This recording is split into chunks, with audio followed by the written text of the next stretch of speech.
دیکھیں کس چیز پہ احتجاج کر رہے ہیں؟ آپ نے بل پہ خاموشی اختیار کی. آپ نے یہ تو نہیں کہا ہم بل کو سپورٹ نہیں کر رہے. آپ نے بل کے خلاف ووٹ نہیں ڈالا. آپ نے نیم رضامندی بھی ظاہر کی کہ آپ نے اس بل کا جو ہے وہ بائیکاٹ کیا تاکہ اسموتھلی پاس ہو. اچھی بات ہے. لیکن یہ دیکھیں میں آج یہاں پر کھڑا ہوں, ہمارے صوبے میں صرف یہی بات ہے کہ کب جلسہ کرنا ہے, کب جلوس نکالنا ہے, کب دھرنا کرنا ہے, کب حکومت کو اور ملک کو ڈیسٹیبلائز کرنا ہے. کبھی ترقی کی بات نہیں ہوتی. کبھی یہ نہیں کہتے کہ ہم نے کوئی ہاسپٹل بنانے ہیں, روڈ بنانے ہیں, ڈیمز بنانے ہیں. وہ 350 ڈیم, 1 کروڑ نوکری, 50 لاکھ گھر, یہ پروجیکٹس حق ہے. آپ ہیلتھی کمپٹیشن کریں, آپ سندھ سے کمپیٹ کریں. اگر آپ سندھ میں اچھے ہاسپٹلس بن رہے ہیں, اگر روڈز بن رہے ہیں, باقی اسکول اور کالجز بن رہے ہیں, باقی جو چیزیں بن رہی ہیں, اس سے کمپٹیشن کریں کہ بتائیں کہ آپ نے سندھ سے کیا چیز بہتر کی ہے. ہم کہتے ہیں سندھ سے آپ بہتر لے کے آئیں خیبر پختونخوا میں. صرف یہ نہ کریں, آپ کو اس لیے منتخب نہیں کیا گیا کہ آپ ہر ہفتے اسلام آباد پہ چڑھائی کریں اور کوشش کریں کہ ملک ڈسٹیبلائز ہو, ملک ترقی نہ کرے. تو میں سمجھتا ہوں کہ ملک ایک ترقی کی طرف جا رہا ہے.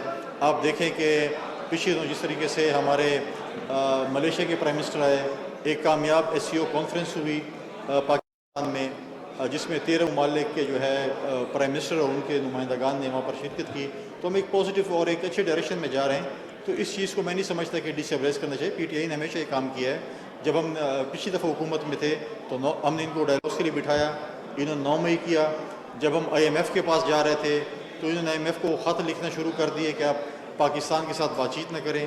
پھر آپ دیکھیں کہ جب یہ ملیشین پرائم منسٹر اور SCO نے جا رہی تھی, پھر انہوں نے ملک کو ڈسٹیبلائز کرنے کی کوشش کی, اسلام آباد پہ چڑھائی کرنے کی کوشش کی. تو یہ چیزیں, اور پھر آپ دیکھیں ان کے اپنے ہی انفارمیشن کے ایڈوائزر خیبر پختونخوا کے کہہ رہے تھے کہ انڈیا کا فارن منسٹر آئے گا اور PTI کے دھرنے سے اور جلسے سے خطاب کرے گا. تو آپ مجھے بتائیں تو پھر ان کا کیا نظریہ ہے اور کیا باتیں ان کی؟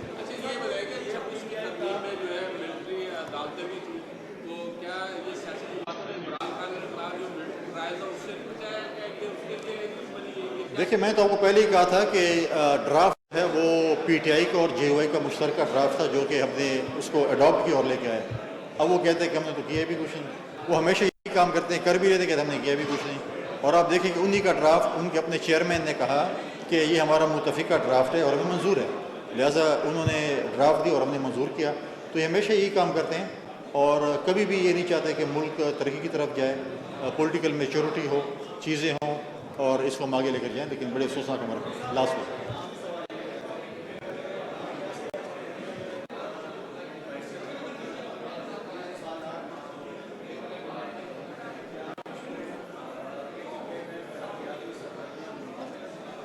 میں سمجھتا ہوں کہ بہت ہی منجمد ہیں. میں آپ کو دعوت دیتا ہوں کہ آپ آئیں خیبر پختونخوا کا وزٹ کریں. پچھلے تیسری دفعہ ان کو حکومت آ رہی ہے, آپ دیکھیں کہ انہوں نے کیا ترقی کی ہے. کھیلوں کے میدان غیر آباد ہیں.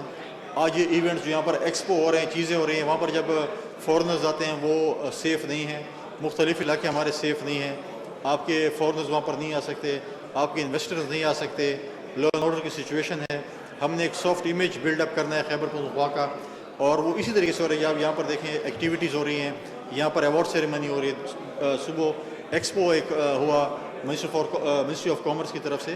تو مختلف یہاں پر ایونٹس ہو رہے ہیں. آپ دیکھیں کہ آپ کے آرٹس کونسل کے جو ایونٹ یہاں پر 44 ممالک کے لوگ یہاں پر آئے ہوئے ہیں. آرٹس کا آپ کے جو کونسل میں جو ایگزیبیشن ہو رہے ہیں, تو ہم چاہتے ہیں یہ چیزیں خیبر پختونخوا میں بھی ہوں, لیکن وہ نہیں چاہتے کہ اس قسم کی چیزیں ہمارے صوبے میں ہوں. Thank you very much. Governor Khyber Pakhtunkhwa Faisal Karim Kundi